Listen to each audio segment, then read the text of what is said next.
For me. Before I get started on the preaching portion of the service, I want to take a few minutes to talk about our new small group ministries. So it was around August of last year. I'd been here about 3 or 4 months, and I did a survey. God laid it on my heart to do a survey for the music style because there was some conflict before I got here on traditional versus contemporary. And we found that we have a church that wants both of those things in our worship service, right?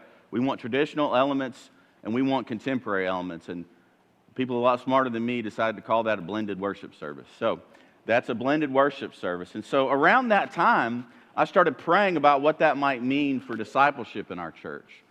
So many people were becoming Christians and so many people were becoming part of our church community that hadn't been before that I felt like we needed to provide people with some options. And so this is going to be our small group ministry going forward, and it's blended just like our worship style. In other words, we have traditional elements to it and very contemporary elements to it. So Sunday school is your more traditional aspect of it.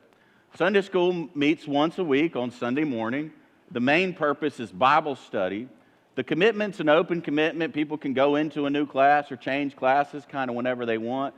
Usually once you're an adult, it's a mixed gender, mixed age situation. Our discipleship groups are going to be a 1-year commitment, and the main purpose of them is discipleship. They'll meet once a week, and you'll meet in groups from 3 to 5 with same gender people. There'll be no leaders. Everybody's on the same level. You'll study the Bible together, you'll pray together, you'll hold each other accountable for 1 year. Our life groups will meet about 2 to 3, maybe even 4 times a month. Really, it will depend on your group. And the main purpose of that will be discipleship and living life together as a life group. It'll be a 1-year commitment, and it'll be mixed genders, and there'll be leaders, co-leaders, and hosts. So really, it'll be a facilitator, somebody leading the discussion, and somebody hosting it at their house. But the plan's the same. You see that at the bottom? The plan's the same. Really, a Sunday school class, a discipleship group, and a life group are going to run in a lot of the same ways. They're all going to have what I call a hangout time at the very beginning when people just talk, get coffee, get donuts, catch up. The second thing is prayer. All of our groups start with prayer.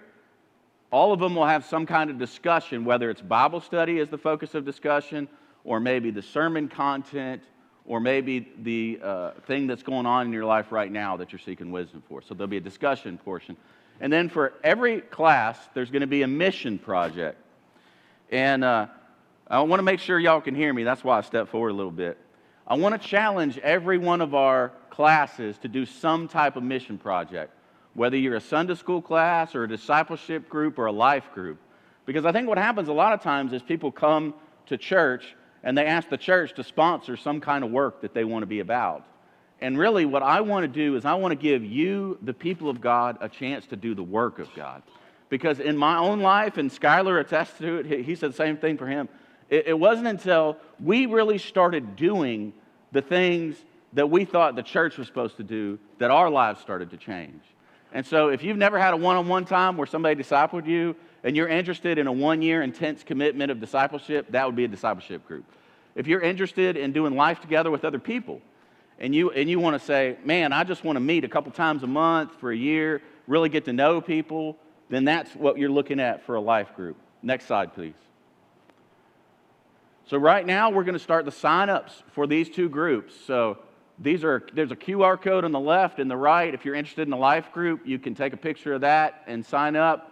If you're interested in a discipleship group, you can take a picture of that and sign up. And if you don't know what that means or that confuses you, then I want you to just come forward after the service right here on the first pew, and Skylar will help you make sure that you get signed up for the group that you're interested in. Maybe you say, I'm more interested in a traditional discipleship group. Well, Mary Thornhill and Linda Cunningham. Mary, you right over here? There you are. There's Mary right there if you don't know. And Linda, are you around? There she is in the back. I almost missed her. So these 2 ladies are our Sunday school director and assistant director, and they can talk to you about what class might be good for you or might be open for you to be a part of if you want to be part of a traditional Sunday school class. But going forward, our church is going to represent a blended worship style or a blended idea across all areas because that's what y'all voted and said you wanted. Does that make sense?